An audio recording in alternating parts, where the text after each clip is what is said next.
राष्ट्रीय प्रवक्ता रितु चौधरी ने उदयपुर में प्रेस वार्ता कर कहा कि मोदी सरकार ने मनरेगा को बजट कटौती, भुगतान में देरी और नियमों में बदलाव कर कमजोर किया है। साथ ही नेशनल हेराल्ड मामले में ईडी सीबीआई का राजनीतिक दुरुपयोग कर विपक्ष को डराने का प्रयास किया जा रहा है। कांग्रेस लोकतंत्र और जनता के अधिकारों की रक्षा के लिए संघर्ष जारी रखेगी। हमारा संदेश लोगों तक जाए कि आज इस देश की सही स्थिति क्या है और ये सरकार कौन से खेल खेल रही है। आप सबको ज्ञात होगा कि अभी संसद का सत्र चल रहा था, जो कि एक बहुत छोटा सत्र, जो कि 21 से 28 दिन का होना चाहिए, वो केवल 15 दिन का किया गया। उसके पीछे सरकार की क्या मंशा थी, इस बात से आप अंदाजा लगा सकते हैं कि कांग्रेस की एक बहुत बड़ी कल्याणकारी योजना, जिसको हम मनरेगा के नाम से जानते हैं, जो सालों से लोगों के कल्याण का काम करती थी, ये विचार जो था, ये 2005 में इसको कार्यान्वित किया गया था, इस उद्देश्य से कि देश के हालात कैसे भी हों, लेकिन मजदूरों को उनकी मजदूरी 100 दिन जो है उनकी सुनिश्चित की गई थी कि साल में 100 दिन जो है उन्हें मजदूरी मिलेगी और उसका मेहनताना उनको मिलेगा मनरेगा के द्वारा। और ये योजना कितनी कारगर सिद्ध हुई, ये आप सभी जानते हैं। इसके बारे में मुझे बताने की जरूरत नहीं है, क्योंकि आप लोग मुझसे ज्यादा सीनियर, कि 26% वृद्धि जो है हमारे देश में आई, 26% वृद्धि जो है, 26% की कमी जो है गरीबी में हुई थी इस योजना के कारण। और सबसे बड़ा इफेक्ट जो है हमको देखने को मिला जब कोरोना काल आया 2020 में, जब लोगों के पास खाने को और अस्पताल के पैसे नहीं थे। उस समय मनरेगा ने लोगों को रोजगार देकर उनकी हर प्रकार से मदद की। उस समय ये जीवनदायिनी योजना साबित हुई थी। और इस योजना का, जब ये योजना को कार्यान्वित हुआ था, इस योजना को एप्लीकेबल जो लाया गया था, संसद में इसको पेश किया गया था, उस समय सभी पार्टियों ने, तमाम जितनी भी पार्टियां थी, सभी ने इसके हक में जो है वो वोट दिया था। किसी ने भी विरोध नहीं जताया था, क्योंकि ये कल्याणकारी योजना थी और महात्मा गांधी जी के नाम से शुरू की गई। लेकिन अपने बदले अपनी पुराने, जो भाजपा हमेशा से कांग्रेस के प्रति उनके बड़े नेताओं को बदनाम करने की साजिश, चाहे वो नेहरू जी हो, चाहे महात्मा गांधी जी हो, उसे तकलीफ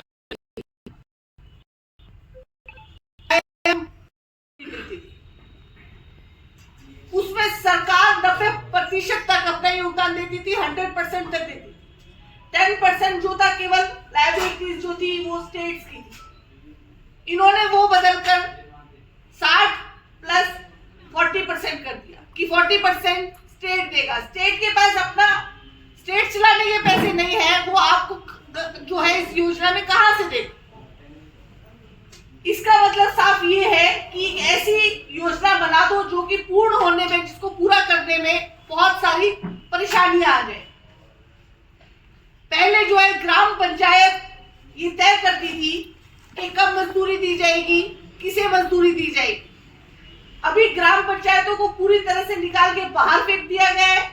अब केंद्र तय करेगा कि किसे मजदूरी दी जाएगी, कहां मजदूरी दी जाएगी। क्या केंद्र का ये काम रह गया है, या केंद्र का काम ये होना चाहिए कि विश्व पटल पर आज हम कहां हैं, विश्व पटल पर आज हमारी स्थिति क्या है। केंद्र का काम क्या ये होना चाहिए कि वो ग्राम पंचायतों का काम अपने हाथ में ले लेगा, क्योंकि उसको केवल महात्मा गांधी के नाम से नफरत है और कांग्रेस की कल्याणकारी योजनाओं से नफरत है और उसके नाम बदलकर अपने नाम के स्टिकर चिपका कर और वो अपना नाम करना चाहता है। क्या ये देश से गद्दारी नहीं है? हमने 100 दिन की गारंटी दी, इन्होंने कहा कि हम 125 दिन की देते हैं। हमने कहा कि 100 दिन में हम उनको 100 दिन का रोजगार देंगे, लेकिन इस बात की गारंटी केंद्र नहीं लेता कि उनको रोजगार दिया जाएगा कि नहीं दिया जाएगा। उसमें से ये कहते हैं कि 90 दिन कोई रोजगार मिलेगा ही नहीं अगर फार्मिंग अपने शबाब पे है। तो अगर खेतों में कटाई हो रही है, बटाई हो रही है, तो कोई मतलब नहीं है मनरेगा का। इस प्रकार की नीतियां लाकर एक कल्याणकारी योजना जो कि बिल्कुल सच्चे दिल से इस देश की आत्मा में बसती थी और मजदूरों को, लेबर क्लास को उनका हक मिलता था, उसको पूरी तरह से तहस नहस करके 12 करोड़ मजदूरों के साथ धोखा करके और इस बिल को पारित किया गया। और ऐसे समय में पारित किया गया कि मजदूरों को भी पता नहीं है कि उनके साथ क्या धोखा हुआ है। कोर्ट में नेशनल हेराल्ड केस पूरी तरह से झूठ पे आधारित था।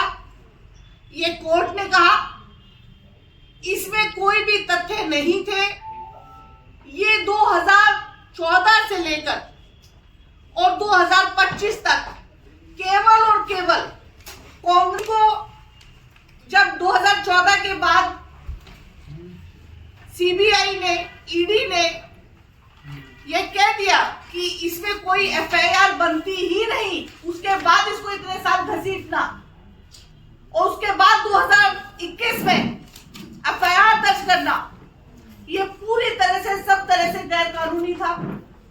कोर्ट ने एक तरह से संघी विचारधारा, गांधी परिवार को हैरेस करने की मंशा, ऐसे लोगों पर एक तमाचा मारा है। लेकिन केवल इतने से नहीं होता है। इस बात का जवाब हम मांगते हैं कि इतने साल हैरेसमेंट, इतने साल हमारी छवि खराब करना, हमारी नेता श्रीमती सोनिया गांधी जो आज उम्र की इस दहलीज पर है, उनको घंटों पूछताछ के लिए बैठाना, राहुल गांधी जी को 50-50 घंटे बैठाना पूछताछ के लिए, जो आज कोर्ट ने कहा कि इसमें कुछ नहीं है, ये बिल्कुल नीलबटे सन्नाटा है, ये बिल्कुल खत्म केस है, इसमें कुछ है ही नहीं। उसके बाद इसका खामियाजा कौन भुगतेगा? क्या ये सही है कि एक सरकार बदले की भावना से एक परिवार का नाम बदनाम करे, उनके ऊपर एक्सटॉर्शन के इल्जाम लगाए, मनी लॉन्ड्रिंग के इल्जाम लगाए, और जबकि उसका कोई बेस नहीं, उसके इनके पास कोई तथ्य नहीं। जिस चीज के लिए लगाए गए नेशनल हेराल्ड अखबार जो है वो आजादी से पहले निकाला गया, जिस पर अंग्रेजों ने रोक लगाई। आप सब जानते हैं कि आज प्रिंट मीडिया कितना नुकसान में चलता है, इसी प्रकार से नेशनल हेराल्ड भी नुकसान में था। हमने किस्तों में 90 करोड़ रुपए देकर उन एम्प्लॉयज की तनख्वाह दी, बिजली के बिल भरे, पानी के बिल भरे, मरम्मत करवाई, उसके बदले शेयर लिए। इसमें कहीं से भी किसी प्रकार की कोई बेईमानी, किसी प्रकार की कोई मनी लॉन्ड्रिंग, किसी प्रकार का कोई एक्सटॉर्शन, किसी प्रकार की कोई भी गैर कानूनी गतिविधि नहीं है, ये कोर्ट ने कहा। यह घर की आपसी बात है। क्या ये हमारी गलती है कि हमने एक ऐतिहासिक अखबार को, जो कि आजादी से पहले तक चलता था, जो अंग्रेजों के खिलाफ छपा करता था, उसको आज तक हमने जिंदा रखा? क्या ये कांग्रेस की गलती है? उस समय जब ये अंग्रेजों के तलवे चाट रहे थे, जब हम अखबार निकाल रहे थे, तब हम आंदोलन कर रहे थे, तब महात्मा गांधी आंदोलन कर रहे थे, हमारे लोग जो है लाठियां खा रहे थे, जेलों में सड़ रहे थे,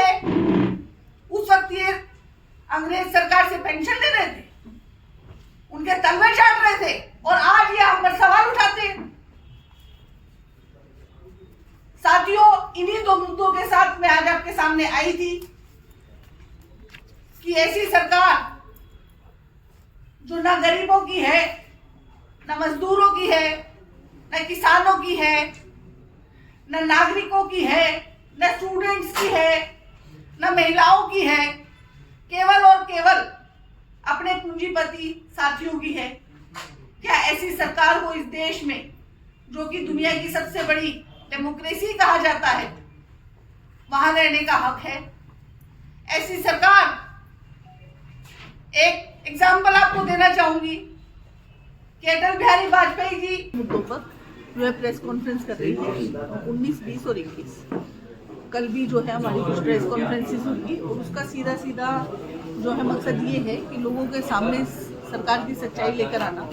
किस प्रकार से नेशनल हेराल्ड मामले को इतने साल घसीटा गया, गांधी परिवार को बदनाम करने की साजिश की गई, उन पर झूठे इल्ज़ाम लगाए गए जिससे मनी लॉन्ड्रिंग से लेकर एक्सटॉर्शन तक के इल्ज़ाम थे। इसमें ईडी और सीबीआई का टूल की तरह इस्तेमाल किया गया। राहुल गांधी जी को 50 घंटे बैठाया गया पूछताछ के लिए। हमारी नेता, सीनियर नेता श्रीमती सोनिया गांधी जी को, जिनकी एज इतनी हो चुकी है और वो बीमार भी हैं, इस हालत में उनसे घंटों पूछताछ की गई। ये सीधे सीधे बदले की भावना थी और इस सरकार की जो मंशा है वो गांधी परिवार को बदनाम करना, उनको उनकी सेहत से खिलवाड़ करना, इस प्रकार की थी।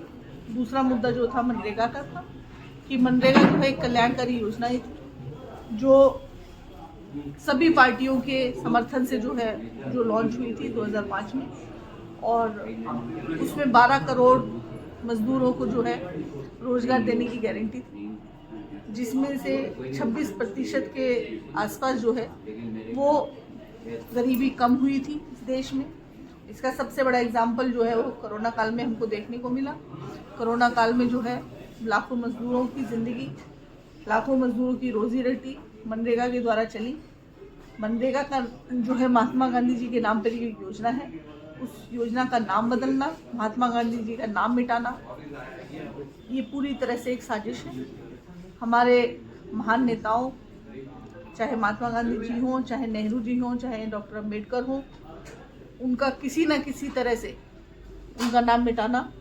और आपने देखा भी होगा कि पीछे संसद में अमित शाह जी ने ये बोला भी कि इतना अम्बेडकर का नाम लेते हो, इतना भगवान का नाम लिया होता तो कुछ मिल जाता। ये सीधे सीधे जो है इस बात की इनकी मंशा जाहिर करता है कि ये हमारे नेताओं से कितनी नफरत करते हैं और उनका नाम जो है पूरी तरह से नेस्ता नाबूद कर देना चाहते हैं, किताबों में से हटवाना चाहते हैं, योजनाओं में से हटवाना चाहते हैं, हर जगह से उनका नाम मिटाना चाहते हैं। लेकिन ये भूल जाते हैं कि आखिर इनको उनके सामने ही सर झुकाना पड़ता है। उनके सामने सर झुकाए बिना ये सरकार नहीं चला सकते। इस देश की जनता इनको वो सरकार चलाने नहीं देगी। यहाँ तक कि अंतर्राष्ट्रीय स्तर पर भी ये अपना वजूद तभी बना रख सकते हैं जब ये नेहरू, गांधी और अम्बेडकर को सलाम करें, उनको सजदा करें, उनके पैर छुए। उसके अलावा इनके पास और कोई रास्ता नहीं है। क्योंकि अंदर से इनकी आत्मा जो है वो गोडसे की है, तो गांधी के खिलाफ तो रहेगी ही। उस गोडसे को अपने अंदर से ये आज तक मार नहीं पाए हैं। और हम ये चाहते हैं कि ये सारी नफरतें भूलकर हमारे महान नायकों को उनका सम्मान दें जिसके वो हकदार हैं।